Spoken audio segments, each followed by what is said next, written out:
আসসালামু আলাইকুম গাইস, সকলে কেমন আছেন? আশা করি আল্লাহর রহমতে সবাই ভালো আছেন। ইনশাল্লাহ আমিও ভালো আছি। আজ আমি আপনাদের সামনে একটা নতুন রেসিপি নিয়ে হাজির হলাম। এটা হয়তো আপনারা কেউ কখনো বানাননি। এটা হচ্ছে গিয়ে সবাই বানায় কিন্তু ডালের বড়া এটা সাধারণত সবাই বানায়, কিন্তু এটা আমি আলু দিয়ে বানাচ্ছি। এটা কিন্তু আমি আলু আগে ধুয়ে কেটে নিয়েছি, কেটে নিয়ে এটা ব্লেন্ডারে ম্যাশ করে নিয়েছি।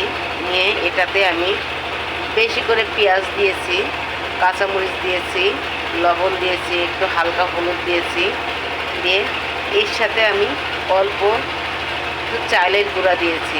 দিয়ে এটা আমি বানিয়ে নিয়েছি। নিয়ে এটা আমি এখন তেলে ভাজছি। অবশ্যই এটা আমি কখনোই বানাইনি, এই প্রথম বানাচ্ছি। জানি না খেতে কেমন লাগবে, আশা করি ভালো লাগবে। আপনারাও আমার মতো ট্রাই করে দেখবেন কেমন লাগে। সকলে ভালো থাকবেন, সুস্থ থাকবেন। আর আমার ভিডিও যদি ভালো লাগে একটা লাইক কমেন্ট করবেন, আমার পাশে থাকবেন আশা করি। আল্লাহ হাফেজ।